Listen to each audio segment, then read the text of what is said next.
Puji Bapa Yahweh, kita akan melanjutkan pengajaran umat pilihan ya.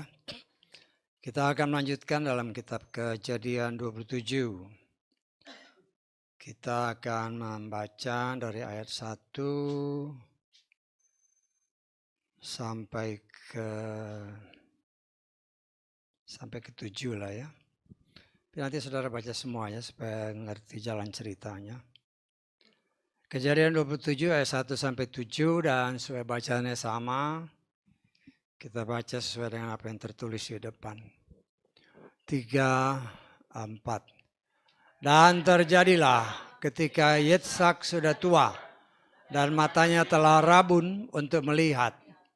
Maka dia memanggil Esau anaknya yang sulung lalu berkata kepadanya, "Anakku," dan dia berkata kepadanya, "Inilah aku."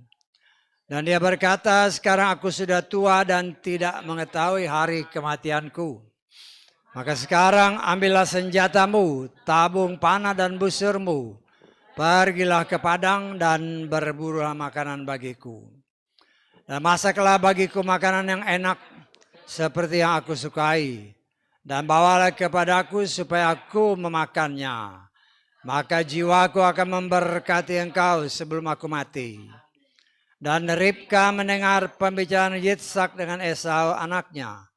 Dan Esau pergi berburu binatang buruan ke padang untuk mendapatkannya. Dan Ribka berbicara kepada Yakub anaknya dengan mengatakan, "Sungguh, aku telah mendengar ayahmu berbicara kepada kakakmu Esau dengan berkata, 'Bawalah hasil buruan kepadaku dan masaklah makanan yang enak bagiku. Nah, aku akan memakannya dan aku akan memberkati engkau di hadapan Yahweh sebelum kematianku.'" Amin. Silakan duduk. Puji Bapa Yahweh, kita mengucap syukur.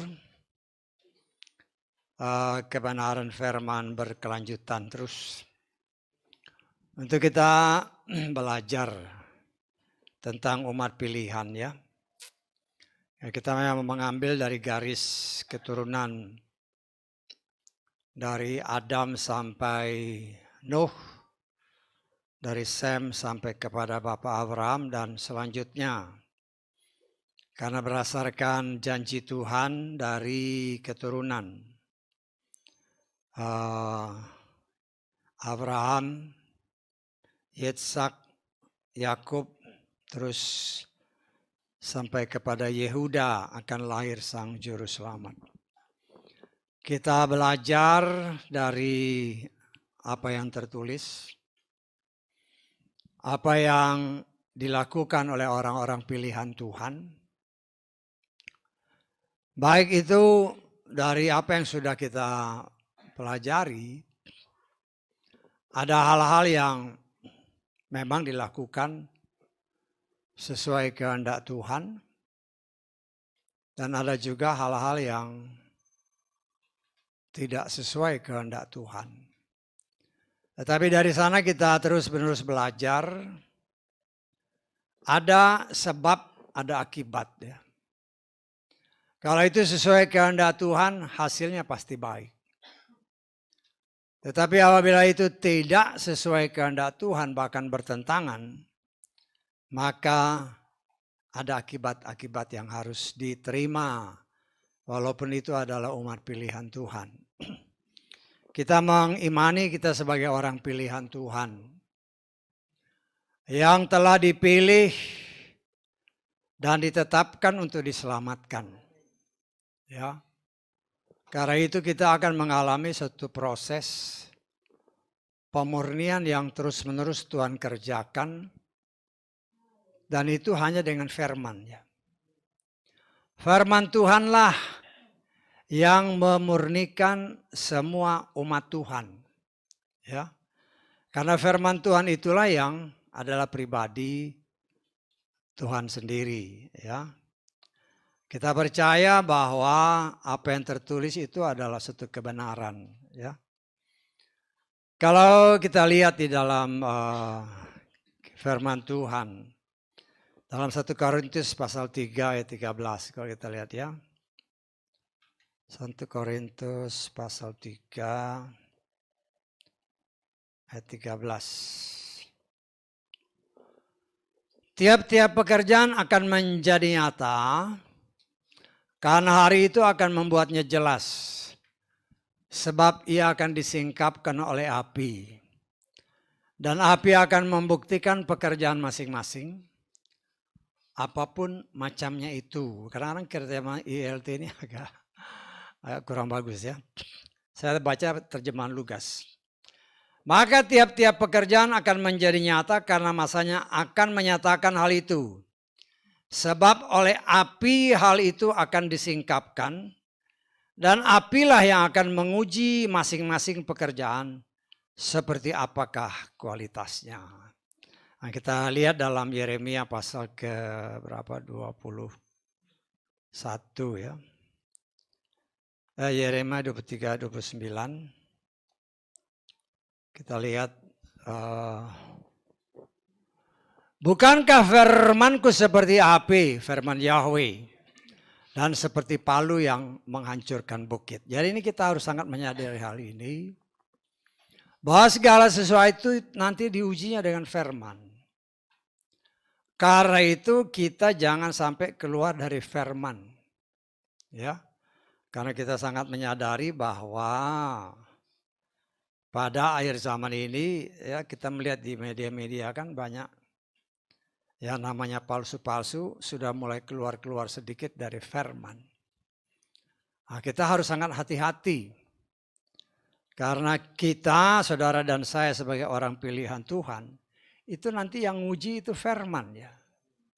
Kita lihat di dalam Yohanes pasal 12 ayat ke-48. Atau kita mulai ayat 47. Kita mulai ayat 47.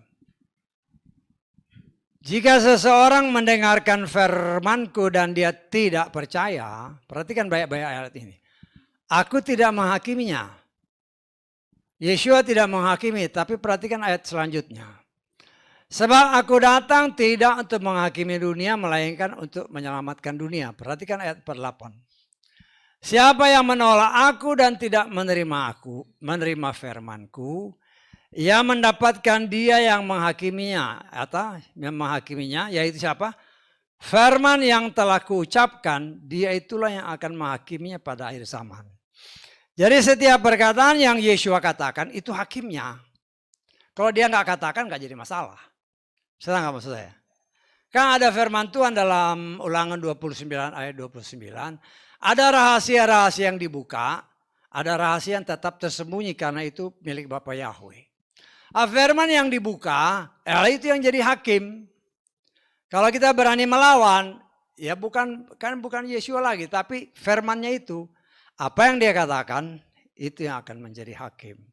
Itu harus menjadi patokan kita sebagai orang pilihan Tuhan karena kita sangat menyadari berdasarkan firman Tuhan. Ada orang yang ditentukan untuk diselamatkan berdasarkan kitab Efesus. Ada orang yang ditetapkan untuk juga dibinasakan. Nah, kita di dalam proses. Dunia sedang diproses oleh Tuhan. Dan pemisahan itu atau pemurnian itu ya, dengan firman, dengan api. Kan firman tadi dikatakan Yeremia. Firman itu bagaikan api. Ya. Nah, seringkali di dalam firman Tuhan dikatakan kita ini diumpamakan seringkali sebagai logam mulia. Ya. Baik entahkah itu emas, entahkah itu perak, ya. Tetapi itulah gambaran Tuhan ya. Kita kutip sedikit ya, kita lihat di dalam kita Maleakhi pasal 3 ayat kedua coba kita lihat ya. Ya ayat kedua. Maleakhi pasal 3 ayat 2 dan 3. Tetapi siapakah yang dapat bertahan pada hari kedatangannya? Siapakah yang dapat tetap berdiri pada saat penampakannya? Sebab dia seperti api tukang pemurni dan seperti sabun tukang penatu. Dan dia akan duduk bagaikan orang yang menyaring dan yang memurnikan perak. Dia akan memurnikan keturunan Lewi dan membersihkannya seperti emas dan perak. Sehingga mereka akan menjadi orang-orang yang membawa persembahan sajian dalam kebenaran kepada Yahweh. Orang bilang, oh itu orang Lewi. Ingat, orang Lewi adalah orang yang melayani Tuhan, imam-imam. Sebagaimana kitab Wahyu yang sudah kita seringkali dengar.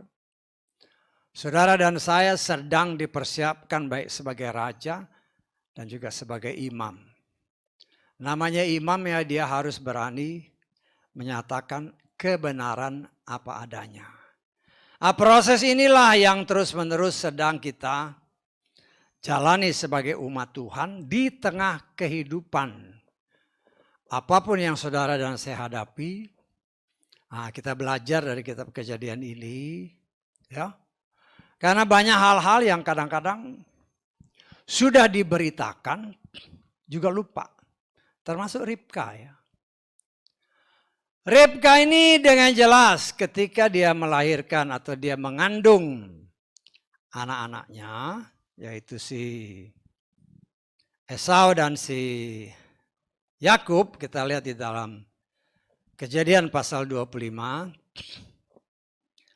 ayat ke 23.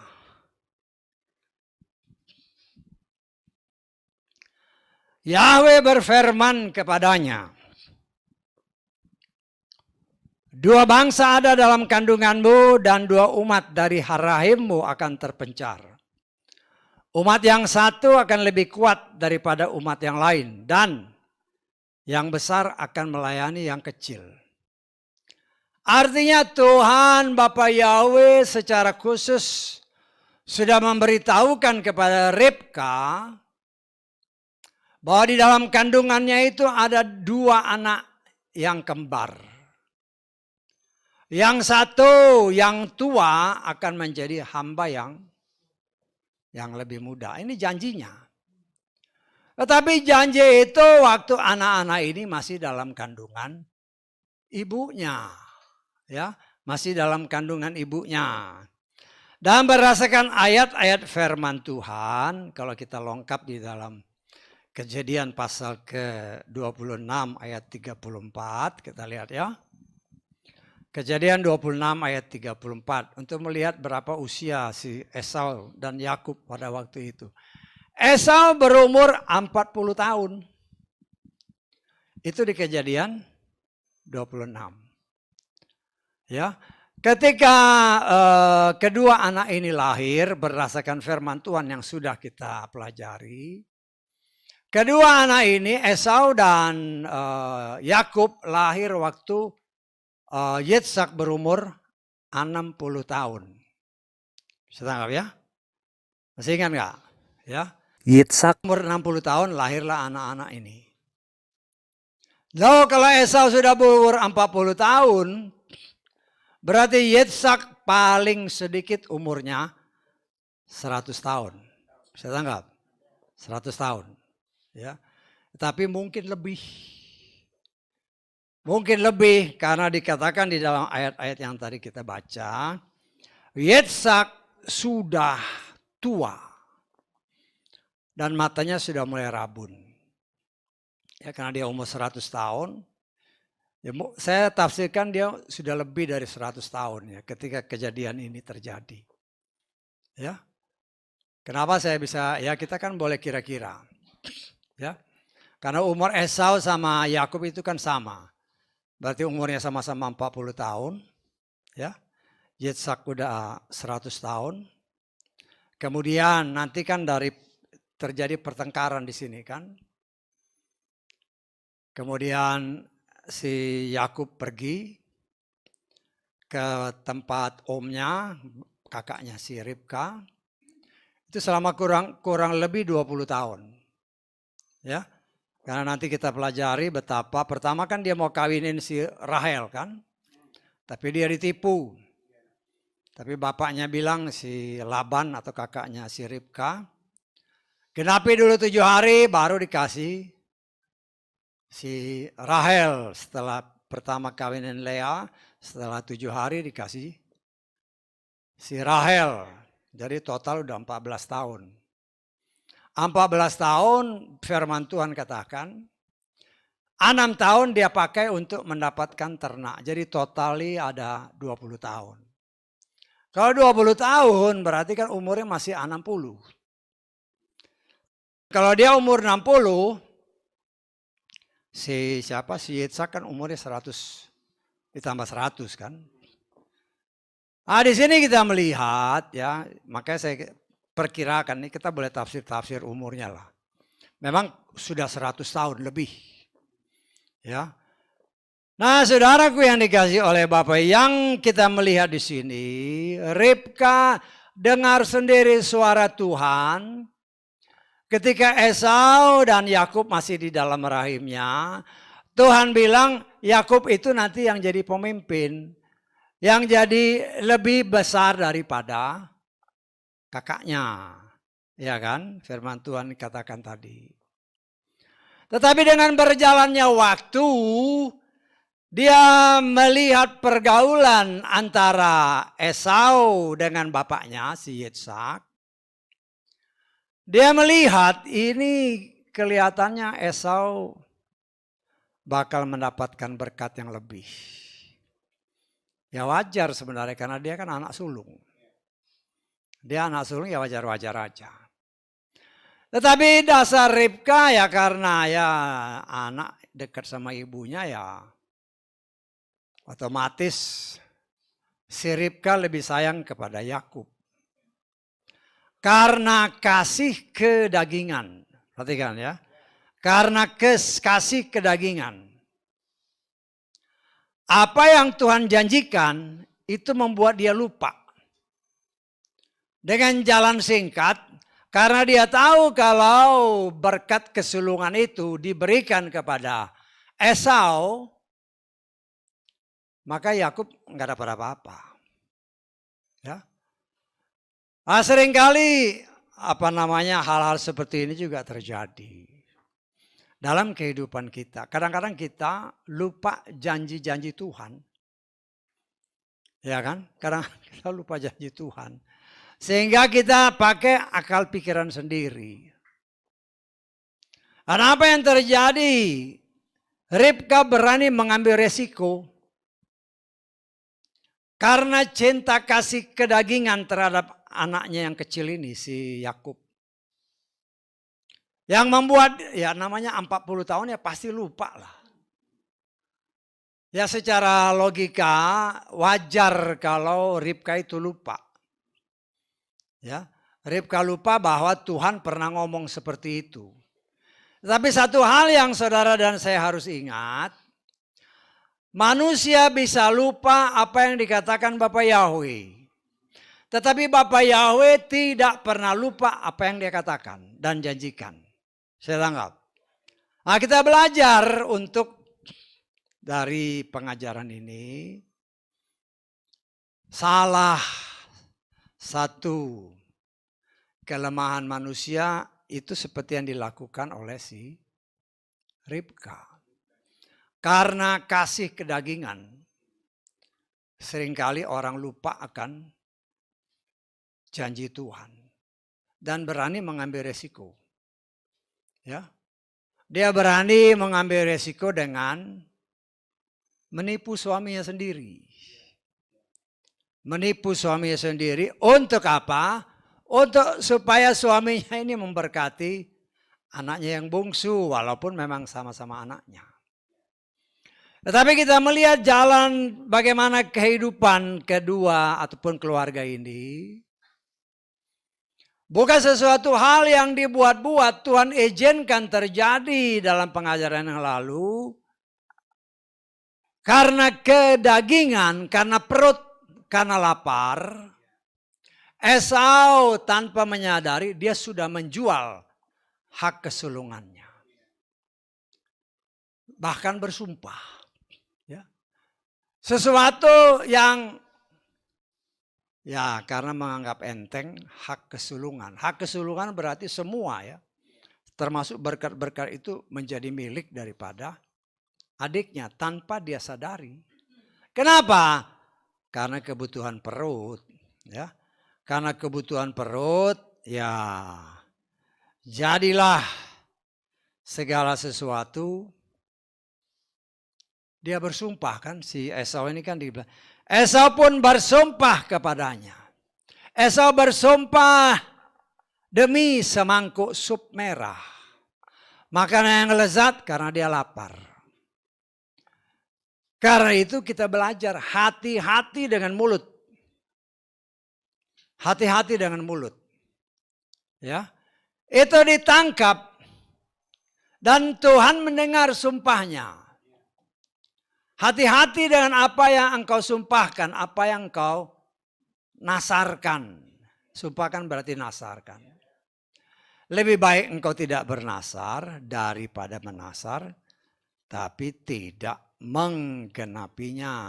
Ya, kita melihat di dalam kitab apa ini, Pengkhotbah ya. Pengkhotbah pasal ke-5. Kita baca mulai ayat 2 sampai 4. Janganlah terburu-buru dengan mulutmu.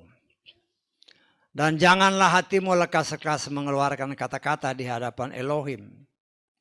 Karena Elohim di sorga dan engkau di bumi. Sebab itu biarlah perkataanmu sedikit. Sebab mimpi datang karena banyaknya kesibukan dan percakapan bodoh karena banyaknya perkataan. Perhatikan. Apabila engkau bernasar, berjanji, bersumpah kepada Elohim, janganlah menunda untuk menepatinya, karena dia tidak suka dengan orang-orang bodoh. Penuhilah apa yang telah engkau nasarkan. Ya, tanpa menyadari karena urusan perut, akhirnya keluarlah janji, keluarlah sumpah, keluar kata-kata yang dikatakan oleh si Esau. Yang berakibat, memang mungkin tidak langsung, mungkin setahun 2 tahun kemudian karena tidak disebut berapa kira-kira umurnya. Tetapi akibat perkataannya, terjadilah apa yang tadi kita baca. Ribka dengan caranya karena dia mengasihi, boleh dikatakan dalam tanda kutip, mengasihi Yakub lebih daripada Esau. Maka dia dengan caranya menipu suaminya dengan membuat mendandani si Yakub ini sama seperti Esau. Ya.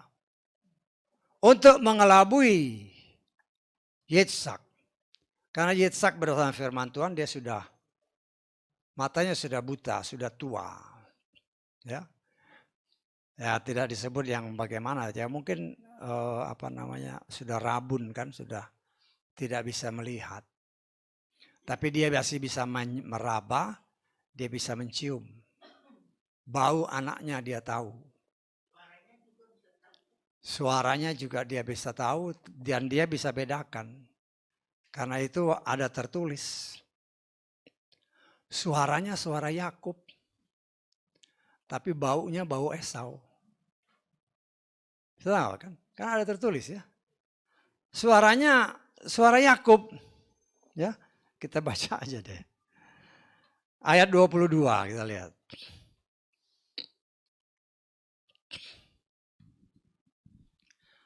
Maka Yakub datang mendekati Yitzhak ayahnya dan dia merabanya dan berkata, suaranya suara Yakub. Tapi tangan Esau.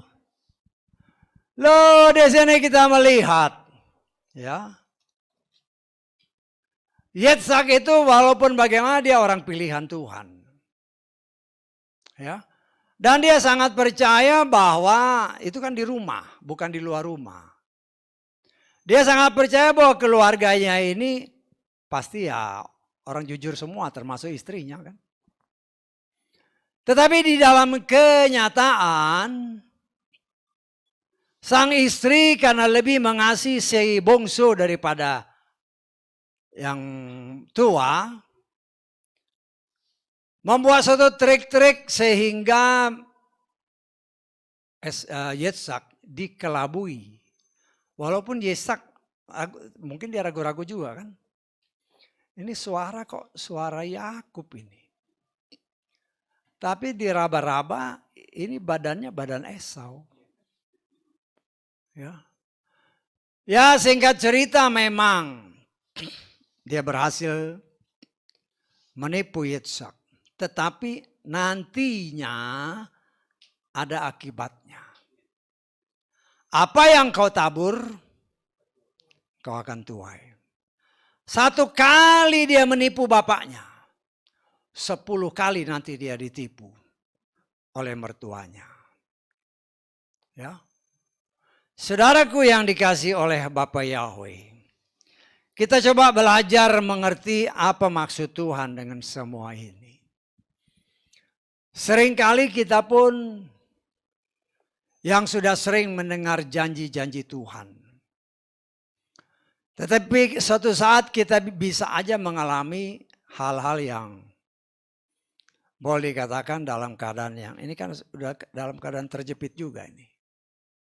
Terjepit dalam arti kata waktunya kan terbatas ini. Si Esau pergi berburu, si Ribka cepat-cepat masak. Ya. Masak ya, Ribka tahulah yang kesukaan suaminya. Dia bikin masakan yang paling enak, suaminya suka, suaminya makan. Supaya suaminya segera memberkati anaknya yang bungsu. Tetapi di sini kita melihat sesungguhnya apa yang dilakukan baik oleh Ribka maupun oleh Yakub. Saya berani mengatakan itu sesuatu yang tidak baik. Ya. Tidak baik. Tetapi kalau kita melihat ini pun sebagai suatu pengajaran bagi Esau. Karena mulutnya sendiri yang bersumpah. Dengan sadar dia menjual hak kesulungannya. Dan itulah yang Tuhan izinkan terjadi. Karena dia menjual hak kesulungannya. Maka dia menerima akibatnya. Nah, kita juga sebagai anak-anak Tuhan seringkali tanpa kita menyadari seperti yang pernah disingkapkan beberapa waktu yang lalu. Karena sesuatu yang mungkin sangat kita butuhkan. Ya. Kita juga bisa lupa seperti itu. Ya. Bisa lupa. Ya. Beberapa waktu yang lalu kan dikasih contoh banyak. Apalagi kalau zaman-zaman sekarang kan mau naik pangkat, mau jadi kaya. Jalan singkat yang dipilih. Walaupun itu harus mengorbankan iman. Tetapi itulah yang terjadi. Karena kadang-kadang orang kan berpikirnya juga singkat. Anda apa-apa. Nanti kan Tuhan Maha Pengasih. Nanti setelah ini saya minta ampun. Wah, main tawar-tawar sama Tuhan enak aja. Ya, kalau sempat. Tetapi yang terjadi itulah yang sering juga yang kita lihat dalam kenyataan itu sering terjadi. Tetapi kita sebagai umat Tuhan, pilihan Tuhan. Dalam situasi kondisi yang kepepet katakanlah. Kepepet kan Esau ini kan mau datang nih. Si Ribka cepat-cepat dandanin si Yakub, dia masak, kepepet waktunya. Cepat-cepat, pokoknya ini harus dapat dulu. Nah kita sebagai anak-anak Tuhan harus sangat berhati-hati. Segala sesuatu diizinkan Tuhan, tetapi apa yang diizinkan belum tentu itu suatu kebenaran. Bisa nggak maksud saya? Ya. Ada orang yang bertanya, Pak ini boleh nggak Pak? Ada tertulis. Ya. Segala sesuatu boleh. Tetapi yang boleh itu belum tentu benar. Artinya Tuhan izinkan. Tapi yang Tuhan izinkan itu kalau itu tidak sesuai kehendak Tuhan. engkau mengambil resiko. Nah, kita belajar dari apa yang ada di dalam apa yang tertulis. Kita belajar jangan sampai keluar dari apa yang tertulis. Karena yang tertulis, apa yang diberitakan berdasarkan kitab Yohanes tadi, bahwa firman yang diberitakan itulah yang akan menghakimi kita. Artinya saudara dan saya sudah mengetahui ada tertulis. Kalau kita melanggar apa yang tertulis itu berdasarkan kitab Yohanes tadi, itulah yang akan menghakimi kita. Kita tidak bisa bersembunyi. Karena di hadapan Tuhan, segala sesuatu telanjang. Tidak ada yang bisa disembunyikan. Ya. Saudara dan saya, kita semua akan harus memberikan pertanggungan jawab kepada Tuhan. Ya. Apa yang kita lakukan, ya itu harus dipertanggungjawabkan. Kita lihat ya. Roma pasal 14 ayat 10. Akan tetapi mengapa engkau menghakimi saudaramu, atau mengapa pula engkau memandang rendah saudaramu? Sebab, perhatikan, kita semua akan berdiri di hadapan takhta pengadilan Hamasya. Sebab telah tertulis, aku hidup, Yahweh berfirman.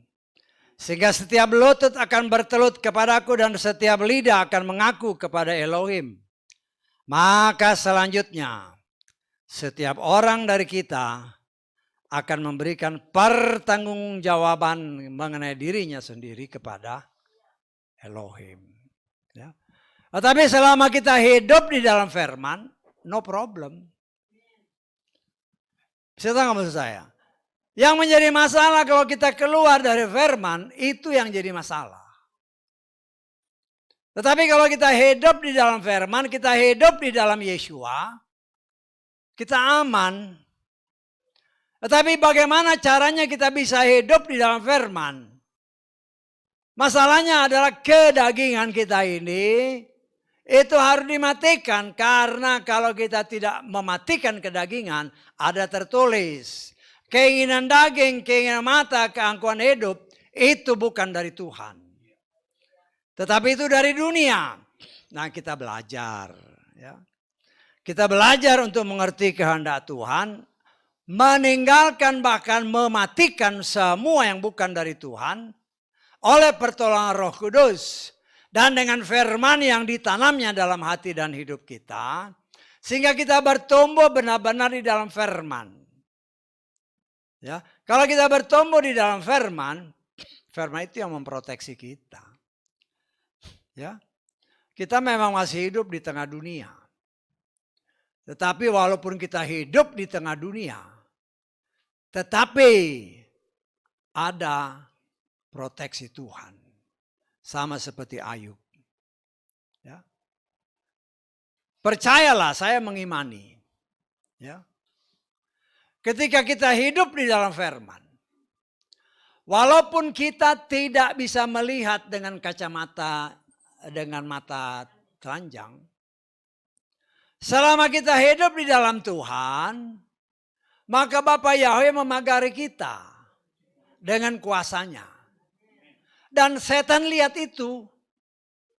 Karena ada tertulis. Kan ya kita lihat lagi aja lah kitab Ayub ya.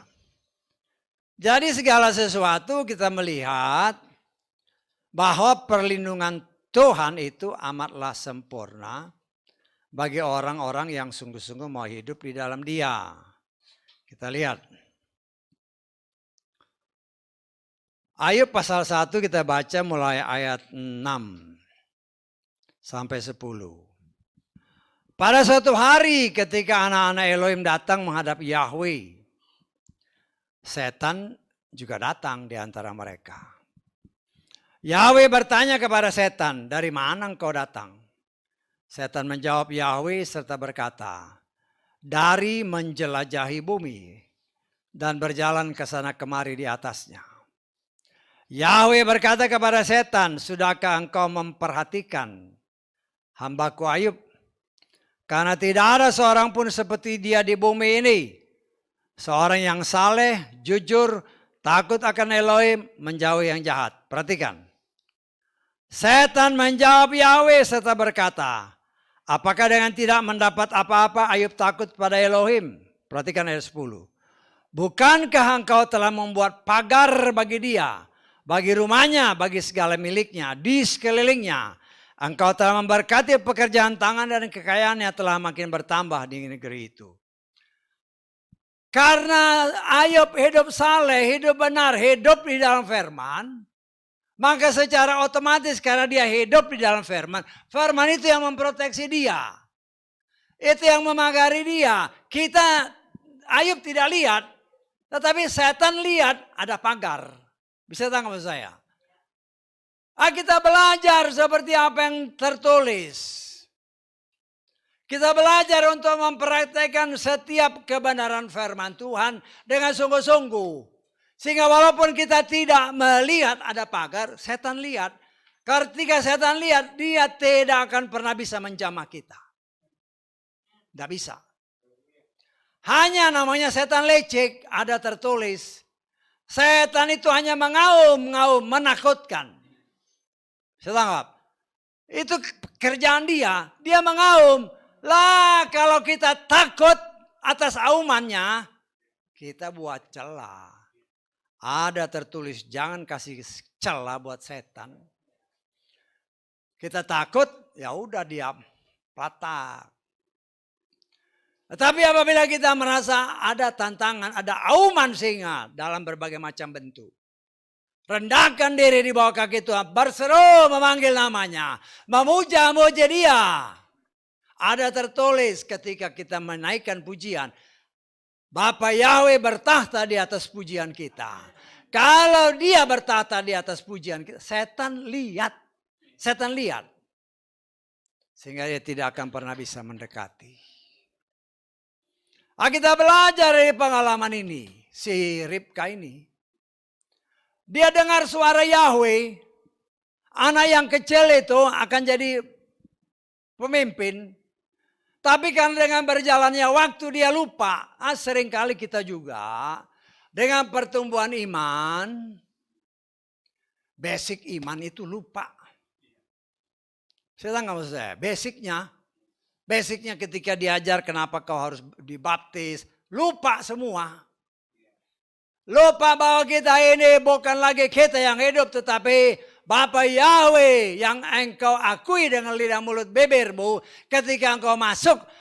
Mengoborkan manusia lamamu melalui baptisan. Bersama Yeshua Masiah. Maka ketika kita bangkit kita lahir baru. Ada suara. Kita memang tidak dengar. Tetapi dia dalam alam roh. Sebagaimana tertulis dalam kitab Matius. Inilah anakku yang kukasihi. Kepadanya lah aku berkenan. Seringkali ini kan sudah berapa tahun kita bertobat. Ini lupa. Sama seperti Ribka. Lupa basicnya bahwa engkau dan saya adalah anak-anak Bapa Yahweh.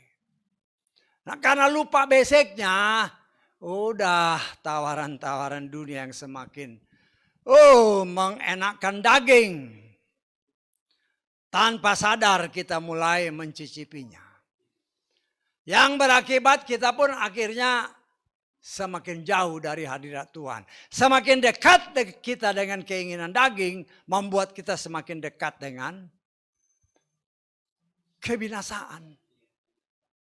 Tuhan mau kita justru menjauh dari kedagingan dan mendekat kepada Tuhan. Semakin bertumbuh dengan benar. Jangan sampai karena waktu basicnya jadi lupa. Ya, basicnya jadi lupa. Ya memang kita waktu ingat ya, waktu kita dibaptis. Saya percaya dalam alam sorgawi, banyak ayat yang menyatakan.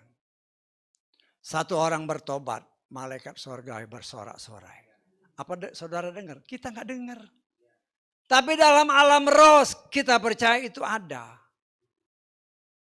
Kenapa ada sukacita? Satu jiwa diselamatkan. Tetapi dalam perjalanan hidup kita lupa bahwa ada sukacita sorgawi ketika kita diselamatkan.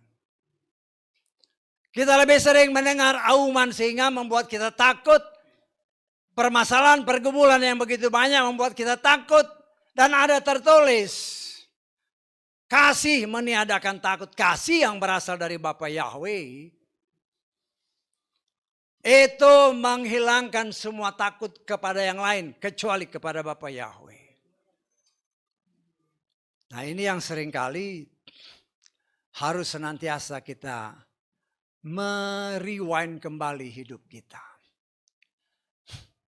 Apakah hidup kita ini semakin lebih baik atau tetap sama aja atau semakin maju di dalam Tuhan?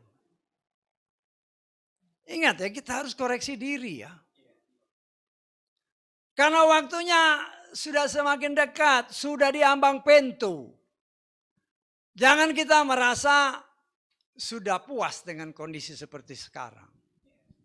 Tidak, kita masih dalam proses penyempurnaan.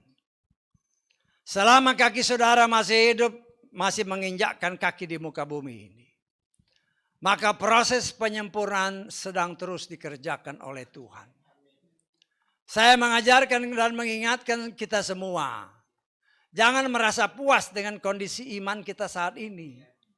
Tetapi biarlah dengan kondisi iman kita seperti saat ini, membuat kita semakin lebih bersemangat untuk maju-maju sampai kesempurnaan. Dan kesempurnaan itu yang tahu hanya Tuhan, kita tidak tahu. Saudara tidak tahu bagaimana kesempurnaan iman yang Tuhan kehendaki supaya kita bisa diangkat. Setelah kamu saya, kita kan nggak tahu levelnya di mana, nggak tahu kita. Karena contohnya ada, bukan asal ngomong. Elia itu menurut para nabi-nabi waktu dia mau diangkat, ini sudah sempurna. Ini sudah mau diangkat berarti sudah sempurna. Tetapi menurut pandangan manusia sudah sempurna, menurut Tuhan belum. Kenapa? Ketika dia diangkat, jubahnya ketinggalan. Atau harus ditinggalkan. Berbicara jubah, berbicara karakter. Ego yang masih tertanam dalam hidup Elia. Loh, kita belum tentu lebih baik dari Elia. Masih pakai jubah kedagingan yang mungkin bukannya dilepas malah semakin pakai yang lebih hebat menurut dunia. Nah, kita sebagai anak-anak Tuhan, kita kan mau selamat, betul nggak? Bukan ibadah capek-capek begini, mendingan di luar dari kalau nggak selamat mau ngapain. Tetapi karena kita mau selamat, karena kita percaya sebagaimana apa yang Tuhan singkapkan, waktuku sudah tidak lama lagi. Nah, kita bebenah diri.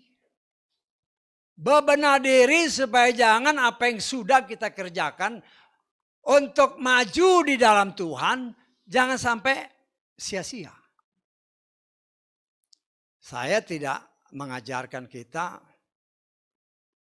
untuk, ya memang kita mengakui berdasarkan firman kan dalam kitab Wahyu. Ada dua macam keselamatan. Keselamatan yang pertama, kita diraibkan. Keselamatan yang kedua, masuk ke dalam kesukaran besar. Itu bukan prioritas kita. Kita mau oleh kasih kemurahan Tuhan, bukan kuat gagahku. Tetapi aku berusaha dengan pertolongan Roh Kudus. Agar aku mendapatkan apa? Supaya diangkat saat sangkakala berbunyi kelak. Walaupun sama-sama selamat, tetapi yang satu harus mengalami kesukaran besar. Nah, kita mengimani tidak mengalami kesukaran yang besar. Ya. Walaupun dalam kesukaran besar itu banyak kan yang diselamatkan. Berdasarkan kitab Wahyu pasal 7. Banyak dari segala suku. Kita tidak mengimani seperti itu. Tetapi kalau kita mau diangkat, ada tertulis betapa suci dan salehnya engkau harus hidup. Saya menafsirkan suci dan saleh luar dan dalam. Ya. Kalau saudara masuk ke mana? Ruang-ruang operasi kan. Ini harus barang-barangnya harus suci hama. Bukan kudus dari hama, enggak, suci hama. Artinya bisa kelihatan. Artinya tampak di luar. Tapi kalau kudus di dalam. Yang lihat hanya Tuhan. Nah, kita belajar dengan pertolongan Roh Kudus yang dianugerahkan Bapa Yahweh bagi kita pribadi lepas pribadi. Untuk terus-menerus kita koreksi diri kita. Tuhan, sudah seberapa jauhkah tingkat imanku? Saya ngajar saudara kan ingat itu. Mungkin kita malah, waduh iman saya udah tinggi nih, udah tinggal diangkat. Belum tentu. Yang tahu ukuran iman itu hanya Tuhan. Bukan manusia. Kita selantiasa berkomunikasi dengan Tuhan. Tuhanlah yang tahu nih, kita masih punya kelemahan begini, kelemahan begini, kelemahan begini. Masih bohong-bohongan kayak Ribka. Ribka itu pilihan ya. Ribka itu pilihan Tuhan. Ketika si Eliezer berdoa, Tuhan siapa yang kau pilih? Dipilih Ribka untuk Yitzhak. Tetapi orang pilihan masih bisa nipu. Lo belum tentu kita lebih baik dari Ribka. Bisa maksud saya. Belum tentu kita lebih baik dari Ribka. Ya mungkin kadang-kadang nipu-nipu dikit kan. Nipu-nipu suami, nipu-nipu istri. Yang gak tahu, saudara yang tahu lah. Masing-masing kita. Tetapi saya percaya dengan berjalannya proses waktu ini. Kita terus diingatkan. Bukan saja Ribka yang salah. Yakub pun oke-oke aja. Pelakunya kan Yakub. Betul nggak? Pelakunya kan Yakub. Loh, kita pun harus berhati-hati, jangan sampai ada oknum yang lain menyeret kita sehingga kita jadi penipu. Bisa ditangkap maksud saya? Kan Yakub ini kan hanya ngikut bab ibunya. Tapi dia juga menipu bapaknya. Akibatnya nanti dia akan mengalami itu. Walaupun dia mendapatkan berkat. Walaupun boleh dikatakan juga si Esau itu salah. Karena dia berani bersumpah. Dia menganggap enteng hak kesulungan. Karena memang hak kesulungan itu hak dari seorang anak yang sulung. Dikatakan oleh firman Tuhan, permulaan kegagahan seorang laki-laki. Sehingga dia yang berhak mendapatkan semua apa yang dari bapaknya. Tetapi dia menganggap begitu sepele, dia menganggap enteng akan hak kesulungan. Sehingga akhirnya dia rugi. Ya. Walaupun kita lihat ini penipuan, itu kan karena kesalahan dia sendiri. Kalau dia tidak menjual hak kesulungannya, dia tidak akan bisa ditipu. Bisa tangkap sama saya. Tapi karena kata-katanya sendiri, akhirnya itu terjadi karena salah sendiri. Nah, kita belajar jangan sampai karena kesalahan sendiri, akhirnya kita pun bisa melakukan hal-hal yang seharusnya bukan bagian kita. Bukan bagian, maksudnya seharusnya yang baik. Tetapi karena kita melakukan hal yang tidak baik itu terjadi. Dan kita melihat memang pada akhirnya berkat kesulungan itu ada pada atau dicurahkan kepada Yakub. Dan Esau hanya bisa menyesali. Ya. Dia boleh ngomong macam-macam. Aduh ini adikku dia nipu segala macam. Itu salahmu sendiri. Ya. Ya dalam arti. Ya kalau kita mau. Benar-benar melihat ini, ya dua-dua salah. Bisa nggak? Dua-dua salah. Artinya, anak-anak orang pilihan pun bisa berbuat salah. Ingat ya, Yitzhak itu pilihan. Ribka itu pilihan. Tetapi ada tertulis dalam kitab Maleakhi, aku mengasihi Yakub tapi membenci Esau.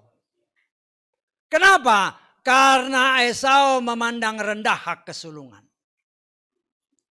Kesulungan itu diberikan Tuhan kepada anak yang sulung dari satu keluarga. Yang berhak menerima berkat-berkat yang memang Tuhan turunkan. Nah, di sini kita belajar, saudaraku yang dikasih oleh Bapa Yahweh.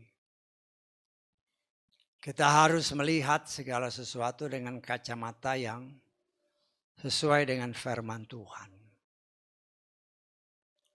Dengan janji-janji Tuhan, jangan kita lupa. Seperti tadi kan, si Ribka itu lupa janji Tuhan. Walaupun sudah jalan 40 tahun, dia lupa. Nah, saudara dan saya jangan lupa, engkau dan saya adalah anak-anak Bapa Yahweh di dalam Adonai Yeshua Mashiach. Artinya kita sudah diangkat anak. Diadopsi, kata firman Tuhan, sebagai anak. Setelah kita diangkat anak, kita mempunyai hak waris yang Tuhan sudah siapkan. Yeshua berkata, aku pergi untuk menyediakan tempat bagi kamu. Tetapi anak-anak ya seperti Esau sama Yakub ini. Kita melihat, nanti kan kita lihat kan. Kalau dari Abraham pertama, dikatakan oleh firman Tuhan, keturunanmu akan seperti bintang di langit. Waktu istrinya masih Sarah. Setelah dia menambah gundik si Hagar, firman Tuhan berkata, keturunanmu akan seperti bintang di langit, tapi juga seperti pasir di laut. Sudah ada perubahan. Karena masuknya benih yang lain. Kemudian ketika Yitzhak, dikatakan oleh firman Tuhan, keturunanmu akan seperti bintang di langit. Tapi nanti waktu Yakub, keturunanmu akan seperti debu tanah. Nah, kita lihat perbedaan. Kenapa Tuhan? Kenapa? Itu firman, bukan kata saya. Tetapi kita harus memperhatikan bahwa setiap perkataan Tuhan itu ya dan amin. Kita belajar kemarin kan, ya dan amin. Terus apa maksudnya? Nah, kita belajar supaya seperti apa yang dikatakan dalam firman Tuhan. Saudara dan saya dikehendaki oleh Tuhan supaya kita menjadi seperti bentang-bentang di tengah dunia yang gelap. Sehingga kita memancarkan kasih kemuliaan Tuhan di tengah dunia yang gelap yang dikuasai setan. Sehingga melalui saudara dan saya yang memancarkan kemuliaan Tuhan, jiwa-jiwa yang ada di dalam kegelapan, jiwa-jiwa pilihan Tuhan yang masih dikuasai kegelapan, ditarik datang kepada Tuhan melalui kita. Karena kita memancarkan kemuliaan dari Bapa Yahweh. Nah, setelah kita memancarkan kemuliaan itu, ya bagaimana? Apa yang harus kita lakukan? Kalau orang tanya kan, Tuhanmu siapa? Nah, saudara harus bisa jawab. Kok kamu panggil Tuhannya Yahweh? Bukan yang lain. Nah, saudara harus bisa jawab. Ya. Kita harus bisa menjelaskan apa yang kita imani. Ya. Sehingga ketika begitu banyak berita-berita di luar sana yang menyeleweng dari firman, kita bisa deteksi ini bukan dari Tuhan. Kita tidak akan pernah bisa disesatkan dengan hamasiah palsu, pelayan-pelayan palsu dengan memberitakan hal-hal yang di luar firman. Kan banyak kan sekarang mulai disiarkan. Bagaimana kita tahu palsu atau tidak? Nggak pernah baca firman, gimana mau tahu? Kita patokannya semua adalah firman. Ya, karena saya kadang-kadang sedih kalau dengar orang ngomong seenaknya aja di media massa. Oh, berdasarkan rabi-rabi Yahudi, ini nggak dipakai lagi. Kok enak aja? Kok enak aja? Apa rabi itu yang menyelamatkan engkau? Hanya firman yang menyelamatkan kita, ada tertulis itu. Bukan kata rabi, kata nabi, kata 5 jawatan, bukan. Ada tertulis firman itulah yang menyelamatkan jiwamu, kata Yakobus 1 ayat 21. Nah, kita harus sangat hati-hati sehingga kita tidak gampang atau tidak bisa digoyahkan dengan apa yang ya namanya media sosial dengan begitu canggihnya diberitakan dari segala pelosok muka bumi. Ya, udah mulai pakai ini kata orang Yahudi. Memangnya orang Yahudi yang menyelamatkan kamu. Jangan salah tafsir dengan ayat firman. Memang ada tertulis keselamatan datang dari bangsa Yahudi. Bukan bangsa Yahudi yang menyelamatkan. Tetapi firman Tuhan yang Tuhan berikan kepada bangsa Yahudi. Itu harus disebarkan oleh orang Yahudi. Karena ada tertulis engkau harus jadi berkat bagi dunia. Bukan orang Yahudinya tetapi firmannya. Itulah yang harus kita tangkap. Sehingga kita nggak bisa ketipu. Karena saya lihat, aduh orang nih ngomong kok seenaknya aja. Saya nggak tahu mungkin dia pelayan Tuhan, tapi kok ngomong seolah-olah ya. Tapi Tuhan izinkan itu terjadi dan saudara serta kita semua. Ketika kita dengar itu, kita tidak akan pernah bisa digoyahkan. Kenapa? Karena engkau dan saya sudah tertanam di dalam kebenaran firman Tuhan yang merupakan fondasi, yaitu batu karang yang teguh, yaitu Yeshua Masiah. Firman yang hidup. Sehingga kita tidak akan bisa tertipu. Ya. Saya percaya banyak orang, oh ya orang Yahudi nggak pakai jadi kita nggak usah. Loh bagaimana ini? Itulah singa yang mengaum. Yang membuat orang kalau tidak punya fondasi iman yang kuat akan goyah. Sehingga ikut-ikutan, oh orang Yahudi begini. Ya. Kita mengucap syukur oleh kemurahan Tuhan. Ya. Kita tidak mengimani harus pakai atribut-atribut Yahudi. Walaupun penyembah-penyembah Yahweh kan rata-rata pakai atribut Yahudi. Kalau kita tanya dasarnya apa? Bingung mereka. Ya. Oh, pakai kerudung ini ada di firman. Baca yang benar firman Tuhan. Ingat Paulus itu ahli Torah. Tetapi ya itulah ikut-ikutan. Ya bagi saya sih nggak jadi masalah mau pakai aja. Tapi jangan kau imani. Jangan kau imani bahwa itu menyelamatkan. Ya. Nah kita harus berani bertindak tegas. Ya mungkin bisa aja ada orang-orang, oh, Bapak penyembah Yahweh ya? Iya. Kok nggak pakai talit? Kenapa? Saudara harus bisa jawab itu ya. Harus bisa jawab. Nggak ada ayatnya, oh kata bilangan, baca yang benar. Bisa tanggap? Mereka berpatokan pada kita bilangan. Kasih tahu orang-orang baca firman yang benar. Supaya jangan kau tertipu karena menafsirkannya salah. Ya akhirnya ya begitu. Karena lebih percaya pakai talit daripada Roh Kudus, ya sudah. Kalau ke gereja pakai talit. Di luar gereja nggak pakai talit, ya lupa lah firmannya. Betul nggak? Loh kita harus tegas-tegasan. Karena jelas dikatakan jumbai-jumbai itu supaya engkau ingat firman. Artinya supaya engkau ingat firman 24 jam satu hari. Maka kau harus pakai itu terus. Kau mandi lupa, nggak pakai kan kalau mandi. Itu pasti nggak pakai. Artinya kalau kau mandi nggak ada Roh Kudus. Betul nggak?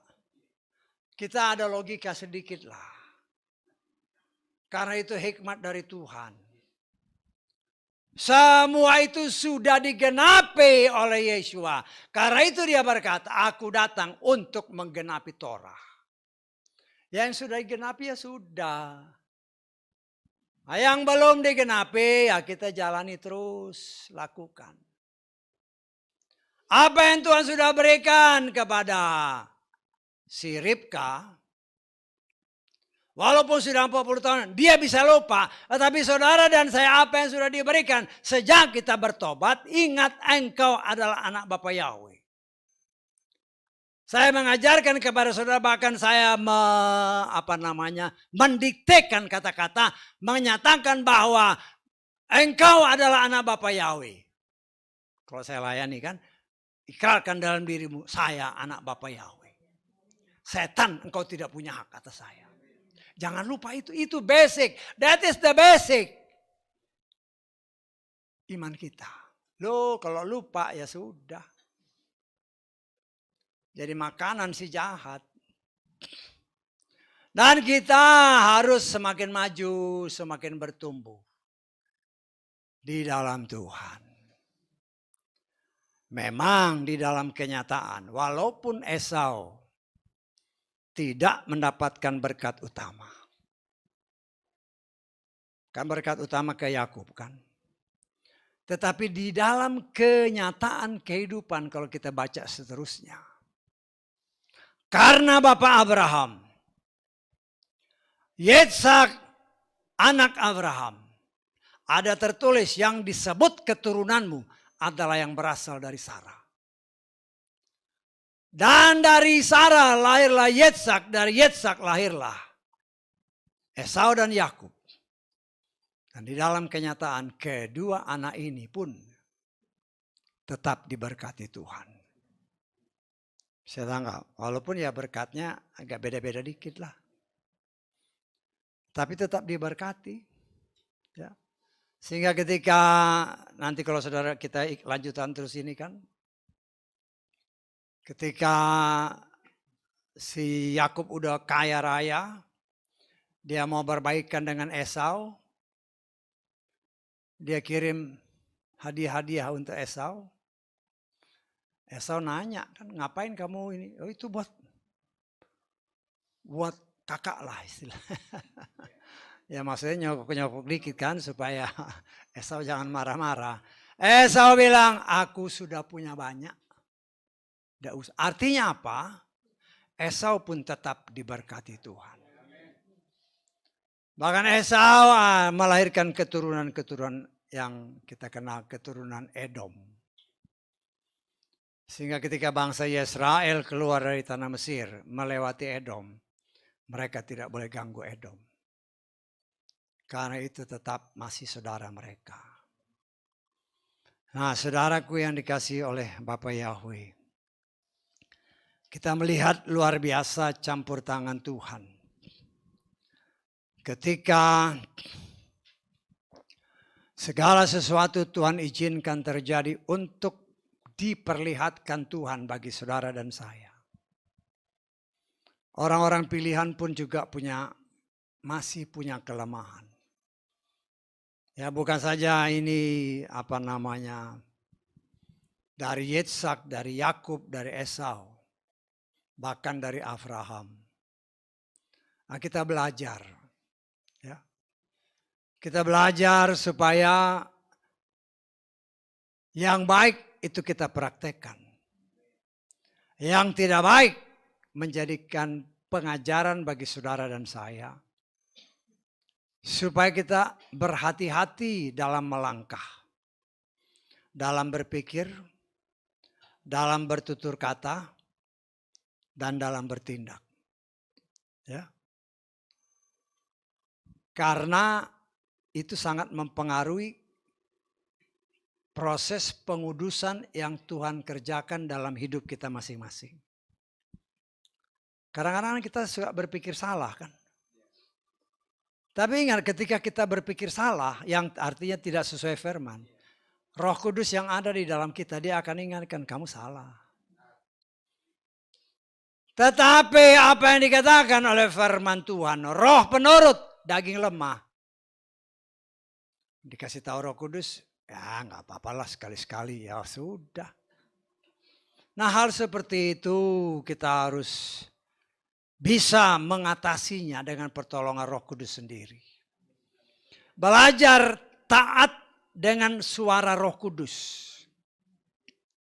Roh Kudus dianugerahkan bagi saudara dan saya untuk menolong dan memampukan kita hidup dan berjalan sesuai dengan kehendak Tuhan, bukan kehendak kita. Karena itu supaya kita bisa melakukan seperti yang Tuhan kehendaki, kita belajar supaya telinga ini semakin peka mendengar suara Roh Kudus dan mampu membedakan. Sama seperti Yitzhak, suara-suara Yakub. Tapi tangan-tangan Esau masih ketipu dia. Artinya kita latihan. Ini suara Roh Kudus atau bukan?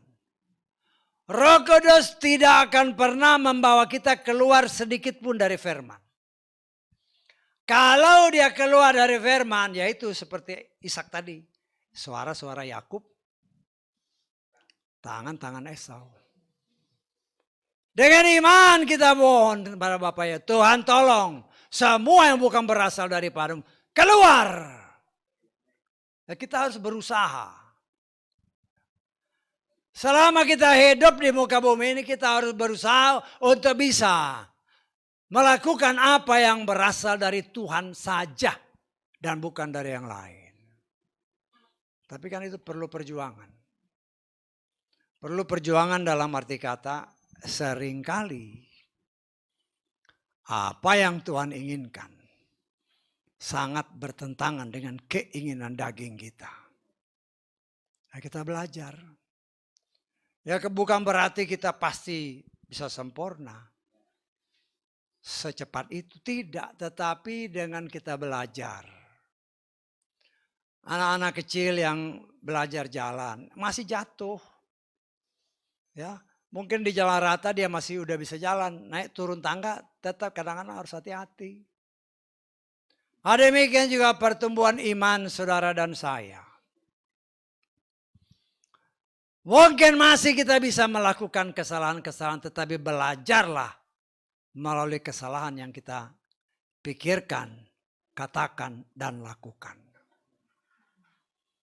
Karena kalau kita belajar dari apa yang sudah Tuhan izinkan terjadi dalam hidup kita, kalau kita sungguh-sungguh mengandalkan Tuhan, apa yang kita pelajari itu tidak akan pernah diulangi hal-hal yang tidak benar. Nah, kita kan mau kudus. Ya belajar. Ya.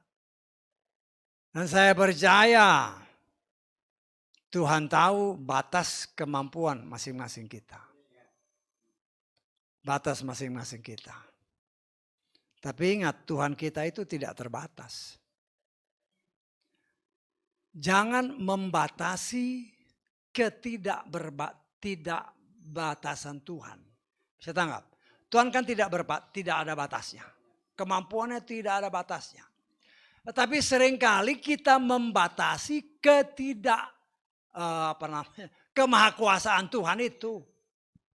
Nah ini yang harus kita benar-benar imani. Kadang-kadang kita mau melakukan sesuatu, mungkin gak ya?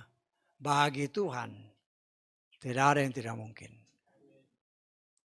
Hanya seringkali kita sendiri yang seringkali menjadi penghalang untuk hidup kita bisa berhasil. Ya, karena itu saudaraku yang dikasih oleh Bapak Yahweh.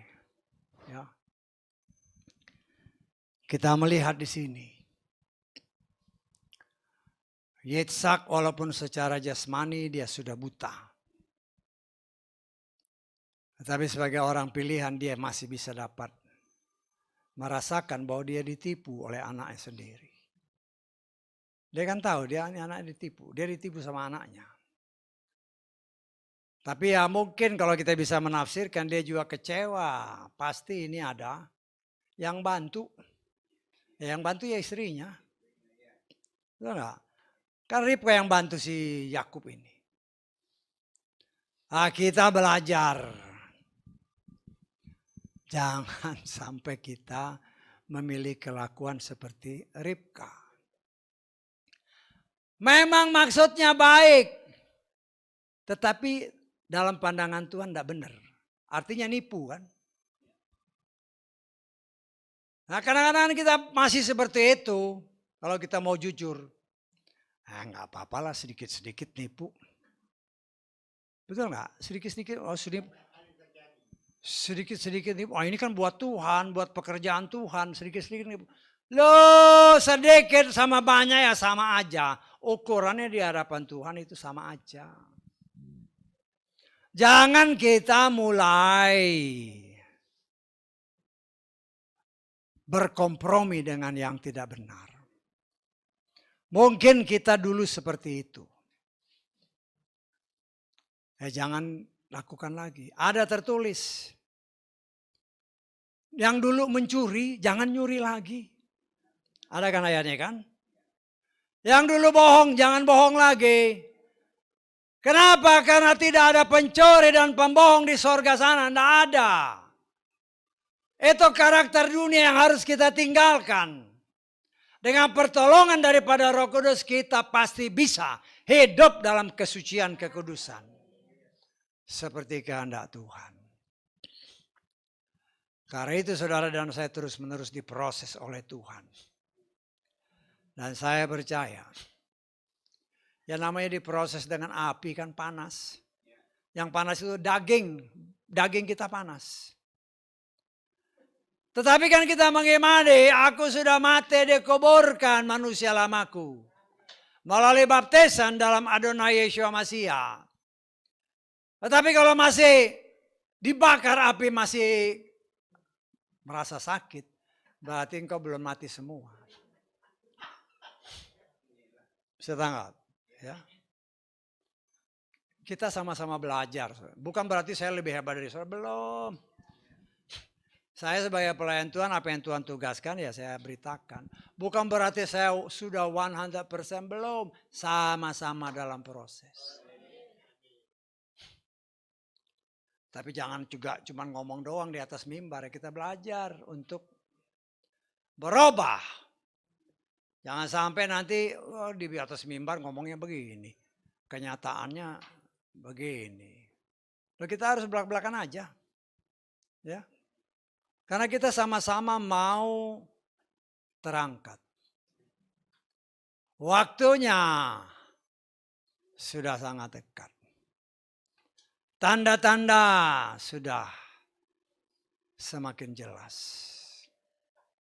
Ya. Kalau benar apa yang kita tafsirkan tahun sekian, apakah aku siap? Siap atau tidak siap? Hal itu pasti terjadi. Karena itu nggak usah lihat kiri kanan. Lihat ke dalam, lihat diri kita. Lihat diri kita. Apakah aku sudah berubah? Atau masih sama? Kalau sama ya berubah. Kita jangan kadang-kadang, aduh nggak mungkin. Jangan bilang mulutmu nggak mungkin. Bagi Tuhan tidak ada yang tidak mungkin. Yang penting aku mau Tuhan. Aku mau dirubah. Tolong supaya aku berubah. Maka dia akan bekerja. Tetapi kalau mulut menentang, ya nggak bisa. Tuhan tidak mau paksa. Bisa tangkap maksud saya? Katakan aku mau berubah Tuhan. Tolong beri aku kekuatan, kemampuan. Untuk aku berubah sama seperti Engkau. Firman itulah yang akan merubah kita. Karena itu dikatakan ada tertulis. Terimalah firman itu dengan lemah lembut. Karena firman itu yang dapat menyelamatkan jiwa kita. Berbicara jiwa, berbicara pikiran, perasaan, dan kehendak. Sehingga ketika kita menerima firman itu, betapa keras dan tajam dan panasnya dia. Tapi bila kita terima dengan segala kerendahan hati, Tuhan punya cara untuk merubah kita. Kita harus memiliki jiwa Yeshua. Kenapa? Karena kita akan menghakimi bersama dia. Berbicara pikiran, perasaan, kehendak, kata Yakobus 1:21, supaya karena kita akan menjadi hakim bersama dengan dia. Bukan lagi dengan pikiran kita, tetapi pikiran Yeshua.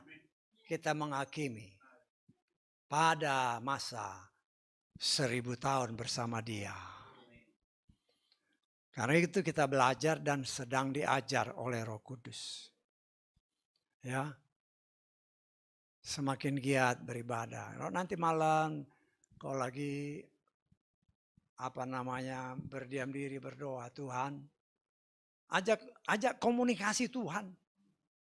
Ngomong sama Roh Kudus. Roh Kudus tolong saya. Firman Tuhan adalah suara Tuhan. Ya. Jangan kadang-kadang kita maunya kita. Maunya kita belum tentu maunya Tuhan. Tetapi ada tertulis, baca, selidiki firman Tuhan. Kenapa? Firman itu adalah pribadinya. Ketika kita membaca dan mengimani pribadinya, maka dia berbicara dengan kita. Dan dia punya cara dengan berbagai macam cara untuk membawa kita bukan saja mengerti firman itu dengan benar, tetapi terlebih mempraktekkannya dalam hidup. Karena dengan mempraktekkan firman itulah yang akan merubah kita. Kita tidak mungkin bisa merubah diri dengan kekuatan kita, tidak bisa. Tetapi firman yang kita terima, yang kita imani, kita praktekkan, itulah yang akan merubah kita sampai menjadi sempurna. Tapi kalau sedikit-sedikit sudah mengeluh, sedikit, aduh susah. Jangan pernah keluar dari mulut ini, dari pikiran ini, susah melakukan firman, ya susah terus. Artinya engkau menyangkal firman. Bagi Tuhan tidak ada yang susah. Tuhan hanya mau terima. Terima dan dia akan bekerja. Tapi belum apa-apa, susah, jadilah susah. Karena itu yang kau imani. Kalau kau bilang susah-susah, engkau tidak akan pernah berubah. Jangan-jangan engkau ditentukan untuk dibinasakan. Sesuai firman. Tetapi kita ibadah ini supaya selamat. Karena itu dia merubah kita, cara berpikir kita mulai dirubah. Tadinya mungkin menolak, aduh terlalu susah. Mulai tadinya banyak ngomong seperti susah-susah, tutup mulut. Imani dengan hati Tuhan, bicara sama Tuhan malam-malam ketika daripada ngelamun yang enggak, ngomong sama Bapak Yahweh, Tuhan tolonglah. Aku mau ke sorga. Minta, kata Yeshua, akan diberikan, Matius 7 ayat 7. Gampang kan, minta. Lo dikasih yang gampang malah berbagai macam alasan. Kan jelas Matius 7 ayat 7. Minta maka akan dikasih. Minta apa? Aku mau kudus, aku mau selamat. Lo dia kasih jalannya. Terimalah cara Tuhan untuk mendidik kita. Ya. Minta mau jadi kaya, minta kaya boleh. Siapa bilang gak boleh? Boleh. Tapi jangan sudah jadi kaya kalau lupa Tuhan. Nah itu yang bahaya. Ya, nggak ada larangan yang mau minta kaya boleh kaya, boleh. Tetapi yang menjadi masalah setelah kau kaya, kau lupa Tuhan itu bahaya. Ya, saudaraku yang dikasih oleh Bapa, kita belajar apa yang Tuhan nyatakan dari apa yang kita baca bersama tadi. Ingatlah, walaupun kesalahan-kesalahan ada yang dilakukan orang-orang pilihan, kebohongan. Tetapi Yitzhak tetap orang pilihan Tuhan. Yitzhak tetap kekasih Tuhan. Yitzhak tetap orang yang memang sudah ditetapkan oleh Tuhan sendiri untuk menjadi satu contoh di dalam kehidupan, supaya memang dalam kekurangan, tetapi ada hal-hal yang lebih yang kita dapat petik dari kehidupan mereka.